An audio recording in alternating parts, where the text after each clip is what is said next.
फिर से स्वागत करता हूं आपका बिहार बोर्ड के नंबर 1 चैनल में। जी हाँ दोस्तों, यानी आज हम लोग कवर करेंगे क्लास 12 हिस्ट्री के बिहार बोर्ड द्वारा जारी किया गया ऑफिशियली मॉडल पेपर का सेट 2 कवर करेंगे। इससे पहले हम लोग सेट 1 कवर कर चुके हैं। अगर आप नहीं देखे हैं तो चैनल विजिट कीजिए, वहाँ प्लेलिस्ट बना हुआ है, उसको आसानी से जाकर के आप देख सकते हैं। जैसे कि आपको पता होगा कि बिहार बोर्ड का मॉडल पेपर जो होता है वो उससे लगभग 70 से 80% ऑब्जेक्टिव यानी पूछे जाते हैं। तो इसलिए इस वीडियो को आप पूरी तरह से लास्ट तक देखें। तो वीडियो शुरू करने से पहले मैं आपसे एक छोटी सी रिक्वेस्ट करता हूँ कि अभी तक अगर आप मेरे चैनल को सब्सक्राइब नहीं किए तो चैनल को सब्सक्राइब कर लेंगे। चलिए वीडियो शुरू करने से पहले आप एक बार अपने फ्रेंड सर्कल में जम करके शेयर कर ताकि आपका दोस्त भी इस वीडियो का लाभ ले सकेगा। तो मैं आप लोगों को बता देता हूं कि जो है ये आपको 60 ऑब्जेक्टिव रहेगा, जिसमें से आपको 50 का ही जवाब देना है। ठीक है, 50 का ही आपको जवाब देना जो है बिहार बोर्ड का पैटर्न है। ठीक है, तो चलिए गाइस हम लोग वीडियो को शुरू करते हैं। जो आपके स्क्रीन पे फर्स्ट क्वेश्चन आ गया, ध्यान से देखिएगा। इस क्वेश्चन में क्या कह रहा है कि मोहनजोदड़ो की खोज 1922 ईस्वी में किसने किया है। तो आपके सामने 4 ऑप्शन दिया हुआ है, इसका राइट आंसर आपको चूज करना है। जैसे अगर पहला ऑप्शन में दिया हुआ है दयाराम साहनी दिया हुआ है, दूसरा में ऑप्शन में राखाल दास बनर्जी दिया हुआ है, तीसरा में माधव वत्स दिया हुआ है, उसका रंगनाथ राव दिया हुआ है। तो इसका राइट आंसर क्या हो जाएगा, यानी option number B will be the right answer हो जाएगा। यानी मोहनजोदड़ो का खोज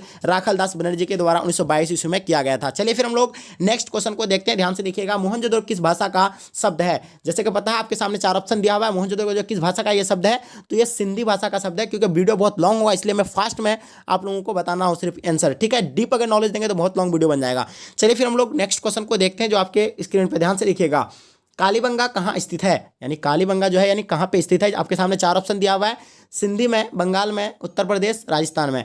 तो आपको पता ही होगा कि कालीबंगा जो है वो स्थित कहाँ पे है, यानी कालीबंगा राजस्थान में। Option number D will be the right answer हो जाएगा। चलिए फिर हम लोग नेक्स्ट क्वेश्चन को कवर करते हैं। सिंधु घाटी सभ्यता में हल्का प्रमाण किस स्थान पर मिला है। जैसे क्या पता होगा, सिंधु घाटी सभ्यता में जो हल्का प्रमाण जो मिला था वो कालीबंगा में मिला है। तो ऑप्शन नंबर डी इसका will be the right answer हो जाएगा। चलिए फिर हम लोग नेक्स्ट क्वेश्चन को देखते हैं। जो आपके स्क्रीन पर ध्यान से देखिएगा, रुद्र समुद्रगुप्त की तुलना किस यूरोपीय शासक से की जाती है। जैसे कि पता होगा कि समुद्र की तुलना जो किया जाता है वो नेपोलियन से किया जाता है। तो ऑप्शन नंबर बी इसका राइट आंसर हो जाएगा। चलिए फिर हम लोग नेक्स्ट क्वेश्चन को कवर करते हैं। जो आपके स्क्रीन पर ध्यान से देखिएगा, इसमें क्या कह रहा है। तो जो आपके स्क्रीन पे है ध्यान से देखिएगा, इसमें क्या कह रहा है इस क्वेश्चन में कि अपने स्वयं के खर्च से सुदर्शन झील की मरम्मत कराई। यानी अपने स्वयं के खर्च से सुदर्शन झील की मरम्मत यानी किसने कराई था। तो जैसे कि पता होगा कि जो अपने स्वयं के खर्च से जो कराया था वो रुद्रदमन था। तो ऑप्शन नंबर सी इसका राइट आंसर हो जाएगा। चलिए फिर हम लोग नेक्स्ट क्वेश्चन को देखते हैं। 7वां क्वेश्चन क्या कह रहा है कि पाटलिपुत्र नगर की स्थापना किस नदी के संगम पर की गई थी। जैसे कि पता होगा पाटलिपुत्र नगर की जो स्थापना किया गया था तो यानी गंगा, सोन, पुनपुन जितना भी तीनों नदी की है यानी किया गया था। तो ऑप्शन नंबर डी इसका राइट आंसर हो जाएगा। ठीक है, चलिए फिर हम लोग नेक्स्ट क्वेश्चन को देखते हैं। जो आपके स्क्रीन पे ध्यान से देखिएगा, क्या कह रहा है इसमें कि इंडिका के लेखक कौन है। यानी जो इंडिका के जो लेखक है तो इनमें से यानी कौन सा, आपके सामने 4 ऑप्शन दिया हुआ है। जो इंडिका के लेखक है तो उन्हें कौन है, यानी मैगस्थनीज। ऑप्शन नंबर बी इसका राइट आंसर हो जाएगा। चलिए फिर हम लोग नेक्स्ट क्वेश्चन को देखते हैं। जो आपके स्क्रीन पे ध्यान से देखिएगा, अशोक किस वंश का शासक था। जो अशोक जो थे वो किस वंश के शासक थे। जैसे कि पता होगा कि अशोक जो है वो मौर्य वंश के शासक थे। ऑप्शन नंबर सी इसका राइट आंसर हो जाएगा। चलिए फिर हम लोग नेक्स्ट क्वेश्चन को देखते हैं। जो आपके स्क्रीन पे ध्यान से देखिएगा, क्या कह रहा है इसमें, द्रौपदी किसकी पत्नी थी। तो यानी द्रौपदी किसकी पत्नी थी। आपके सामने यानी 4 ऑप्शन दिया हुआ है, द्रौपदी के बारे में दिया हुआ है। तो आपको पता ही होगा कि अर्जुन था, भीम था, नकुल था और इनमें से सभी की। ठीक है, तो ये इनमें से सभी की वो पत्नी थी। ठीक है, option number D will be the right answer हो जाएगा। चलिए फिर हम लोग नेक्स्ट क्वेश्चन को देखते हैं। ध्यान से देखिएगा, इसमें क्या कह रहा है कि अभिमन्यु किसका पुत्र था। यानी अभिमन्यु जो है वो किसका पुत्र था। ये बहुत ही इजी क्वेश्चन और वीवीआई क्वेश्चन है। तो इसका आंसर आपको ही बताना है इसका कमेंट सेक्शन में। देखें कौन जीनियस है आप लोग में से जो इसका बता देंगे वो तो समझे कि वो बोर्ड एग्जाम के लिए 100% यानी एलिजिबल है। ठीक है, चलिए फिर हम लोग नेक्स्ट क्वेश्चन को हम लोग ध्यान से देखते हैं। फिर क्या कह रहा है कि 12 क्वेश्चन को ध्यान से देखिएगा, महाभारत के लेखक कौन है। तो आपके सामने 4 ऑप्शन ही होगा, वाल्मीकि, मनु, वेदव्यास, तुलसीदास। तो जैसे कि पता होगा कि महाभारत का जो लेखक है वो वेदव्यास जी के द्वारा किया गया है। ऑप्शन नंबर सी इसका राइट आंसर हो जाएगा। फिर नेक्स्ट क्वेश्चन को हम लोग देखते हैं। क्या कह रहा है कि आपके स्क्रीन पर ध्यान से देखिएगा, गौतम बुद्ध को ज्ञान की प्राप्ति कहाँ हुई। जैसे कि पता होगा गौतम बुद्ध को ज्ञान की जो प्राप्ति हुआ था यानी कहाँ पे, यानी बोध गया में हुआ था। ऑप्शन नंबर ए इसका राइट आंसर हो जाएगा। चलिए फिर हम लोग नेक्स्ट क्वेश्चन को कवर करते हैं। जो आपके स्क्रीन पे ध्यान से देखिएगा, क्या कह रहा है इसमें कि त्रिपिटक किस धर्म से संबंधित है। जो त्रिपिटक जो है वो किस धर्म से संबंधित है। तो आपको पता होगा कि ये बौद्ध धर्म से संबंधित है। Option number B will be the right answer हो जाएगा। चलिए फिर हम लोग नेक्स्ट क्वेश्चन को कवर करते हैं। जो आपके स्क्रीन पे ध्यान से देखिएगा, इस क्वेश्चन में बहुत ही इंपॉर्टेंट क्वेश्चन है। तो अकबरनामा के लेखक कौन है? अकबरनामा के लेखक कौन है? अबुल फजल, हुमायूं, अलबरूनी, इनमें से कोई नहीं। तो पता होगा कि अबुल फजल यानी अकबरनामा के जो लेखक है वो अबुल फजल की द्वारा के लिखा गया है। तो option number A will be the right answer हो जाएगा। चलिए फिर हम लोग नेक्स्ट क्वेश्चन को देखते हैं। तंबाकू पर किस शासक ने प्रतिबंध लगाया था? यानी तंबाकू पर जो किस शासक ने यानी प्रतिबंध लगाया था? तो जैसे पता होगा कि जहांगीर के द्वारा इस पर यानी प्रतिबंध लगाया था और सबसे पहले इसका सेवन अकबर के द्वारा किया गया था। ठीक है, चलिए फिर हम लोग नेक्स्ट क्वेश्चन को देखते हैं जो आपके स्क्रीन पे ध्यान से देखिएगा। 17 क्वेश्चन ध्यान से देखिएगा। कुतुब मीनार का निर्माण किसने आरंभ किया? तो आपको थोड़ा सा धुंधला दिखाई पड़ेगा, एक या दो क्वेश्चन, उसके बाद आपका सही हो जाएंगे। कुतुब मीनार का निर्माण यानी किसने किया था? यानी कुतुबुद्दीन ऐबक ने किया था। ऑप्शन नंबर सी होगा। चलिए फिर हम लोग नेक्स्ट क्वेश्चन को देखते हैं। हुमायूं का भाई कौन था? जैसे पता होगा कि हुमायूं का जो भाई था यानी कामरान था, अस्करी था, हिंदाल था, इनमें से सभी। तो ऑप्शन नंबर क्या हो जाएगा? यानी इनमें से सभी हो गया। Option number D will be the right answer हो जाएगा। चलिए फिर हम लोग नेक्स्ट क्वेश्चन को देखते हैं जो आपके स्क्रीन पे है। भारत का प्रथम मुगल सम्राट कौन था? जो भारत का जो प्रथम मुगल सम्राट थे, तो जैसे आपको पता होगा कि बाबर और इब्राहिम लोदी के बीच 1526 ईस्वी में लड़ा गया था। तो वो सबसे पहले यानी विजय प्राप्त किया था बाबर। तो इसका प्रथम जो होगा तो बाबर ही होगा। Option number A will be the right answer हो जाएगा। चलिए फिर हम लोग नेक्स्ट क्वेश्चन को देखते हैं जो आपके स्क्रीन पे है। तुझके बाबरी किसने लिखी है? जैसे कि पता होगा कि तुझके बाबरी किसके द्वारा लिखा गया है? आपके सामने चार ऑप्शन दिया हुआ है, इसका राइट आंसर क्या हो जाएगा? यानी Babar. Option number A will be the right answer हो जाएगा। चलिए फिर हम लोग नेक्स्ट क्वेश्चन को ध्यान से देखते हैं जो आपके स्क्रीन पे है। दीन इलाही किसने संबंधित है? यानी दीन इलाही जो है वो किससे संबंधित है?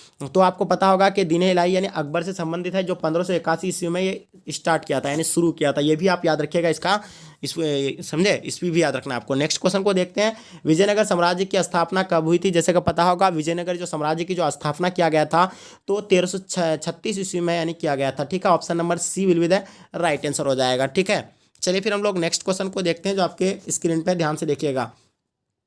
विरूपक्ष यानी विरूपक्ष मंदिर कहाँ स्थित है? यानी विरूपक्ष जो का मंदिर जो है वो कहाँ पे स्थित है? तो आपके सामने चार ऑप्शन दिया हुआ है, तो इसका राइट आंसर क्या हो जाएगा? यानी Hampi will be the right answer हो जाएगा। चलिए फिर हम लोग नेक्स्ट क्वेश्चन को देखेंगे जो आपके स्क्रीन पे है। ध्यान से देखिएगा, इसमें क्या कह रहा है कि विजयनगर के शासक अपने आप को क्या कहते थे? यानी विजयनगर के जो शासक थे तो अपने आप को वो क्या कहते थे? तो जैसे पता होगा इसका राइट आंसर ऑप्शन नंबर ए हो जाएगा, यानी राय कहते थे। चलिए फिर हम लोग नेक्स्ट क्वेश्चन को देखते हैं जो आपके स्क्रीन पे है। ध्यान से देखिएगा क्या कह रहा है कि विष्णु को अपना पति कौन मानती थी? यानी विष्णु को जो अपना पति यानी कौन मानती थी? मीरा, अंडाल, कराइकल, इनमें से सभी। तो इसका राइट आंसर इनमें से सभी हो जाएगा। Option number D will be the right answer हो जाएगा। चलिए फिर हम लोग नेक्स्ट क्वेश्चन को देखते हैं। रामानंद के शिष्य कौन थे? यानी जो रामानंद जी थे इसके शिष्य यानी कौन थे? तो ये पहला, और रैदास, कबीर, धन्य पीपा, इनमें से सभी। तो इसका राइट आंसर क्या हो जाएगा? रामानंद के जो शिष्य थे वो इनमें से सभी थे। Option number D will be the right answer हो जाएगा। फिर नेक्स्ट क्वेश्चन को हम लोग देखते हैं जो आपके स्क्रीन पे है। निजामुद्दीन औलिया की दरगाह कहाँ स्थित है? यानी निजामुद्दीन औलिया का जो दरगाह है वो कहाँ पे है? आपको पता होगा कि निजामुद्दीन की जो दरगाह है वो कहाँ पे यानी दिल्ली में। Option number A will be the right answer हो जाएगा। चलिए फिर हम लोग नेक्स्ट क्वेश्चन को देखते हैं जो आपके स्क्रीन पे ध्यान से देखिएगा। इब्न बतूता किस देश का यात्री था? जैसे पता होगा कि इब्न बतूता जो है वो किस देश के यात्री थे? यानी मोरक्को के थे। यानी ऑप्शन नंबर क्या हो जाएगा? यानी A will be the right answer हो जाएगा। चलिए फिर हम लोग नेक्स्ट क्वेश्चन को कवर करते हैं जो आपके स्क्रीन पे ध्यान से देखिएगा। किताब उल रिहाला में किसका यात्रा वृत्तांत मिलता है? जैसे पता होगा किताब उल रिहाला में किसका यात्रा वृत्तांत मिलता है? आपके सामने चार ऑप्शन दिया हुआ है। इसका बहुत ही ईजी क्वेश्चन और बहुत ही इंपॉर्टेंट क्वेश्चन है, वीवीआई है। तो इसका जवाब आपको कमेंट सेक्शन में देना है। जो ईजी क्वेश्चन होता है मैं उसको छोड़ देता हूँ। तो ये दो क्वेश्चन आपको छोड़ा गया, इसका आपको जवाब कमेंट सेक्शन में देना है। तो आप लोगों को मैं फिर बता देता हूँ कि आपका अगर तैयारी 0 लेवल का है तो आप मेरे साथ संपर्क में आइए, आपको पूरी तैयारी की जाएगी। आप इस नंबर पे एक बार कांटेक्ट कीजिएगा 9162055090। इसमें आपको पूरी तरह से आपका हेल्प किया जाएगा और आपका एग्जाम का 100% यानी प्रिपरेशन किया जाएगा। चलिए फिर हम लोग नेक्स्ट क्वेश्चन को देखते हैं जो आपका स्क्रीन पे आ गया। ध्यान से देखिएगा। इब्न बतूता किसके शासनकाल में भारत आया था?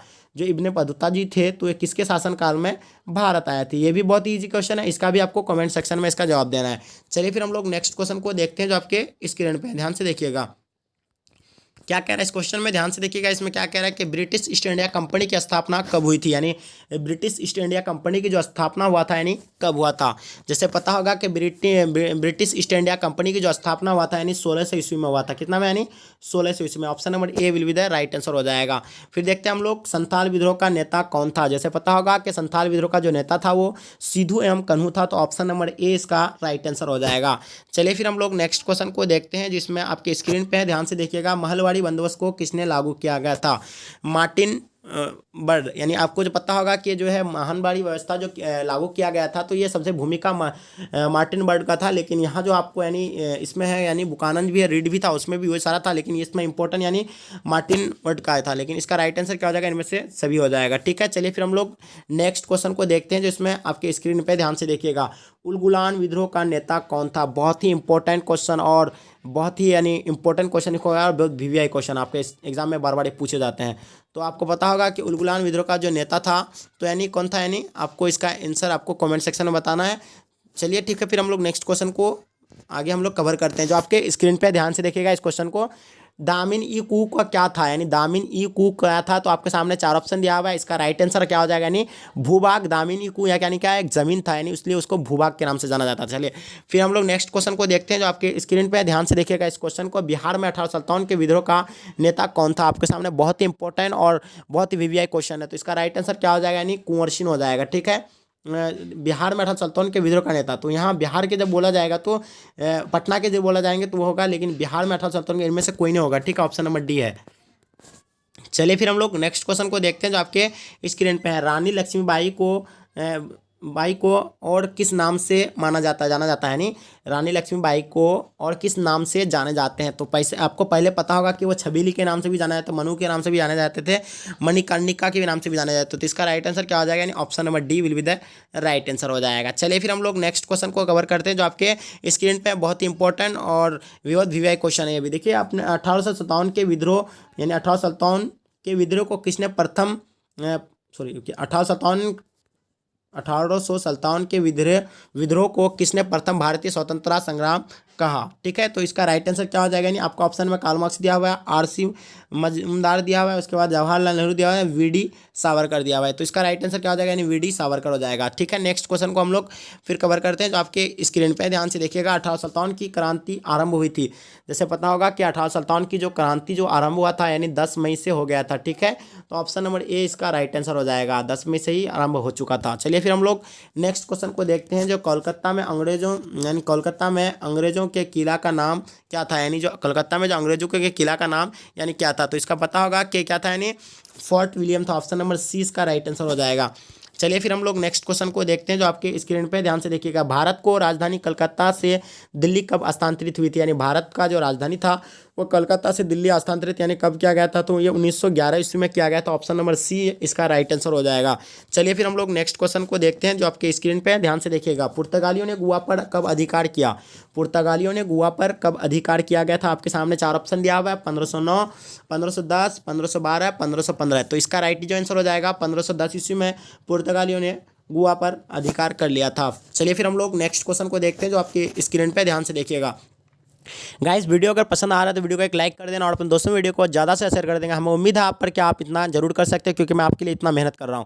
अगर आप एक शेयर कर देते हो हमें डबल एनर्जी मिल जाता है। मैं इससे बेहतर आपके लिए वीडियो बना करके आप लोगों के सामने यानी प्रोवाइड करूँगा। ठीक है, तो ध्यान से देखिएगा, वास्को डी गामा भारत कब पहुंचा था? जैसे पता होगा कि वास्को डी गामा जो भारत जो पहुंचे थे वो कब पहुंचे थे, यानी 17 मई 1498 ईस्वी में। ठीक है, तो आपका यानी क्या हो जाएगा, option number A will be the right answer हो जाएगा। चलिए फिर हम लोग नेक्स्ट क्वेश्चन को देखते हैं। ध्यान से देखिएगा, आखिर भारतीय स्तर पर पहली जनगणना कब हुई थी? जैसे पता होगा कि जो आखिर भारतीय स्तर पर जो पहली जनगणना जो हुआ था ये 1872 ईस्वी में हुआ था। Option number B will be the right answer हो जाएगा। ठीक है, ऑप्शन नंबर डी। और पूर्ण जनगणना जो 1881 से हुआ था। ठीक है, चलिए फिर हम लोग नेक्स्ट क्वेश्चन को देखते हैं। जो आपके स्क्रीन पे महात्मा गांधी की आत्मकथा किस भाषा में है? बहुत ही इजी क्वेश्चन और बहुत ही आसान भाषा में है कि क्या महात्मा गांधी की जो आत्मकथा ये किस भाषा में है? आपको इसका कमेंट सेक्शन में इसका जवाब देना। बहुत ही इजी क्वेश्चन था ये। चलिए, महात्मा गांधी दक्षिण अफ्रीका से भारत कब वापस आया था? तो आपको पता होगा कि महात्मा गांधी जो भारत जिस वापस जो आया था वो कब गया था, यानी 1893 में गया था, यानी और आया था 1915 में आया था। ऑप्शन नंबर इसका C will be the right answer हो जाएगा। ठीक है, चलिए फिर हम लोग नेक्स्ट क्वेश्चन को ध्यान से देखते हैं। जो आपके स्क्रीन पे है ध्यान से देखिएगा, चंपारण सत्याग्रह का संबंध किस राज्य से है? तो चंपारण जो सत्याग्रह का जो संबंध है वो यानी किस राज्य से है? तो इसका राइट आंसर क्या हो जाएगा, यानी बिहार से। Option number A will be the right answer हो जाएगा। ठीक है, चलिए फिर हम लोग नेक्स्ट क्वेश्चन को देखते हैं। जो आपके स्क्रीन पे ध्यान से देखिएगा, दिल्ली चलो का नारा किसने दिया था? बहुत ही इजी और बहुत ही इंपॉर्टेंट क्वेश्चन है। तो ये राइट आंसर क्या हो जाएगा, यानी दिल्ली चलो का जो नारा दिया गया था यानी सुभाष चंद्र बोस के द्वारा दिया गया था। Option number A will be the right answer हो जाएगा। चलिए फिर हम लोग नेक्स्ट क्वेश्चन को देखते हैं। जो 1917 में गांधी जी किसके अनुरोध पर चंपारण गए थे? तो आपको पता होगा कि 1917 में गांधी जी किसके अनुरोध पर चंपारण गए थे। ठीक है, तो इसका राइट आंसर आपको कमेंट सेक्शन में बताना है। ठीक है, चलिए, ये राजकुमार शुक्ल था, इसका हम बता देते हैं, राजकुमार शुक्ल के अनुरोध पर गए थे। ठीक है, नेक्स्ट क्वेश्चन को देखते हैं जो आपके स्क्रीन पे ध्यान से देखिएगा। गांधी जी ने असहयोग आंदोलन किस वर्ष आरंभ किया? यानी गांधी जी द्वारा असहयोग आंदोलन जो आरंभ किया गया था, तो यानी कब किया गया था? तो जैसे आपको पता होगा कि 1920 में ये आरंभ किया गया था। Option number A will be the right answer हो जाएगा। चलिए फिर हम लोग नेक्स्ट क्वेश्चन को देखते हैं। पूना समझौता किस वर्ष हुआ था? तो आपको हम बता देते हैं, ये क्वेश्चन जो आपका यानी 60 ऑब्जेक्टिव है, इसमें से आपको 50 का ही जवाब देना है। तो हम लोग अब तक यानी 50 ऑब्जेक्टिव यानी कवर कर चुके हैं। फिर भी हम लोग देख लेते हैं कुछ ऑब्जेक्टिव को और भी। पूना समझौता किस वर्ष हुआ था? आपको पता होगा कि पूना समझौता है जो 1932 ईस्वी में किया गया था। ये ऑप्शन नंबर ए इसका राइट आंसर हो जाएगा। चलिए फिर हम लोग नेक्स्ट क्वेश्चन को देख लेते हैं। साविनिया अवगा आंदोलन का आरंभ किसने किया था? यानी जो साविनिया अवगा आंदोलन जो किया गया था, यानी महात्मा गांधी जी के द्वारा किया गया था, जो 1920 में किया गया था। आपको पहले हम बता दिए। चलिए फिर हम लोग नेक्स्ट क्वेश्चन को देखते हैं। सुभाष चंद्र बोस भारतीय राष्ट्रीय कांग्रेस के अध्यक्ष कब बने थे? यानी जो सुभाष चंद्र बोस जी थे, तो 1938 से 1940 में इसका अध्यक्ष बने थे। तो इसका आपका राइट आंसर क्या हो जाएगा? Option number A will be the right answer हो जाएगा। ठीक है, चलिए 1939 में फॉरवर्ड ब्लॉक की स्थापना किसने किया था? तो आपको पता होगा कि जो 1939 में जो फॉरवर्ड ब्लॉक की जो स्थापना किया गया था, तो सुभाष चंद्र बोस के जी द्वारा किया गया था। ऑप्शन नंबर डी इसका राइट आंसर हो जाएगा। चलिए फिर हम लोग नेक्स्ट क्वेश्चन को देखते हैं जो आपके स्क्रीन पे ध्यान से देखिएगा। मुस्लिम लीग की स्थापना किस वर्ष हुई थी? जैसे पता होगा कि मुस्लिम लीग की जो स्थापना किया गया था वो 1906 ईस्वी में किया गया था। ऑप्शन नंबर बी इसका राइट आंसर हो जाएगा। चलिए फिर हम लोग नेक्स्ट क्वेश्चन को करते हैं कवर। भारतीय राष्ट्रीय कांग्रेस की स्थापना कब हुई थी? तो आपको पता होगा कि भारतीय राष्ट्रीय कांग्रेस की जो स्थापना किया गया था, तो 1885 ईस्वी में किया गया था। Option number A will be the right answer हो जाएगा। चलिए फिर हम लोग नेक्स्ट क्वेश्चन को कवर करते हैं जो आपके स्क्रीन पे है। भारतीय राष्ट्रीय कैबिनेट मिशन किस वर्ष भारत आया था? यानी जो कैबिनेट मिशन जो है वो भारत में यानी किस वर्ष आया था? तो इसका आपका राइट आंसर क्या हो जाएगा? यानी 1942 ईस्वी में आया था। ऑप्शन नंबर सी इसका राइट आंसर हो जाएगा। सॉरी, इसका कंफ्यूज में थोड़ा सा अब हम लोग बता सकते हैं, या 1946 होगा या 1942 होगा। ये दोनों ऑप्शन में से आपका कोई ऑप्शन होगा। तो इसका राइट आंसर हम कमेंट सेक्शन में बताएंगे, थोड़ा कंफ्यूज में हम। ठीक है, चलिए फिर हम लोग नेक्स्ट क्वेश्चन को देखते हैं। संविधान सभा की प्रारूप समिति का अध्यक्ष यानी कौन है? संविधान सभा का जो प्रारूप समिति का जो अध्यक्ष है वो भीमराव अंबेडकर जी द्वारा है। तो ऑप्शन नंबर डी इसका राइट आंसर हो जाएगा। चलिए फिर हम लोग नेक्स्ट क्वेश्चन को कवर करते हैं जो आपके स्क्रीन पे ध्यान से देखिएगा। भारत को कब गणतंत्र घोषित किया गया था? जैसे पता होगा कि भारत को यानी 26 जनवरी 1950 को यानी गणतंत्र घोषित किया गया था। Option number A will be the right answer हो जाएगा। चलिए फिर हम लोग नेक्स्ट क्वेश्चन को कवर करते हैं जो आपके स्क्रीन पे ध्यान से देखिएगा। 60 नंबर क्वेश्चन को ध्यान से देखिए। स्वतंत्र भारत के प्रथम राष्ट्रपति कौन थे? बहुत ही इंपॉर्टेंट और बहुत ही ईजी क्वेश्चन है। जो स्वतंत्र भारत के जो प्रथम राष्ट्रपति थे वो डॉक्टर राजेंद्र प्रसाद जी थे। तो ऑप्शन नंबर डी इसका राइट आंसर हो जाएगा। अगर गाइस वीडियो पसंद आए तो वीडियो को एक लाइक कर देना, और मेरे चैनल में नए विजिट किए हैं तो इस बार तो चैनल को सब्सक्राइब करना और अपने दोस्तों में वीडियो को ज़्यादा से शेयर कर देना। अगर आप एडमिशन लेना चाहते हैं तो इस नंबर पर एक बार कॉन्टैक्ट कीजिए 9162055090। ठीक है, इस नंबर पर कॉन्टैक्ट करके आप पूछ सकते हैं एडमिशन के बारे में, पूरी जानकारी आपको दी जाएगी। उसके बाद आप आसानी से अपना कोर्स को कंप्लीट कर सकते हैं। तो यहीं तक मैं वीडियो को एंड करता हूँ। जब तक के लिए जय हिंद, जय भारत।